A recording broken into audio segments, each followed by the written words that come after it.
कोल्हापूरमधल्या ज्योतिबाची चैत्र यात्रा मोठ्या उत्साहात संपन्न होते। ज्योतिबाच्या चैत्र यात्रेमध्ये सर्वात जास्त महत्त्व असतं ते सासनकाठीला। राज्यभरातून शेकडो सासनकाठ्या ज्योतिबा डोंगरावर दाखल होतात। भाविक या सासनकाठ्या आनंदाने नाचवतात। ज्योतिबाची पालखी निघाल्यावर यमाई देवीची पालखी आणि ज्योतिबा देवाच्या पालखीचा भेटीचा सोहळा पार पडून यात्रेची सांगता होते।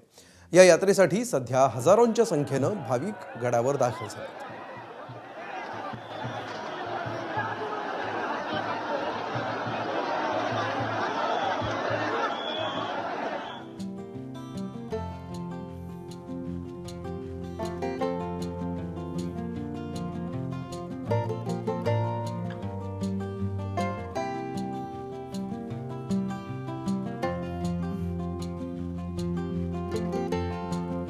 आम्ही रात्री आलो होतो आणि अतिशय भक्तिभावात वातावरणात ज्योतिबाचं दर्शन आम्हाला झाले। रांगेत आम्हाला 2 ते 2.5 तास उभा राहावे लागले, पण अतिशय शिस्तबद्ध आणि नियोजन पद्धतीनं हा सोहळा आहे।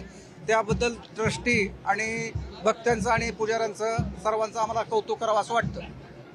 कशा पद्धतीची श्रद्धा आहे तुमची? आमची श्रद्धा म्हणजे हे आमचे कुलदैवत आहे आणि आमच्या पूर्वजेपासून आणि श्रद्धा आणि जे मनात बोललेल्या इच्छा असतात त्या 99% पूर्ण होतात अशी आमची खात्री आहे आणि त्यांच्याच ज्योतिबारायांच्या आशीर्वादानेच आमचं सहजीवन सगळं व्यवस्थित चालू आहे। तर आमची काठी मानाची काठी आहे निनामची, हे आम्ही दरवर्षी घेऊन येतो इथं।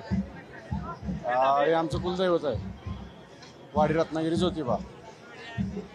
दरवर्षी आम्ही देवाच्या सेवण्याला म्हणजे न चुकता येतो। आम्ही सोलापूरवरून आलोय। ज्योतिबाची श्रद्धा खूप आहे आणि त्याचा महिमा पण खूप आहे।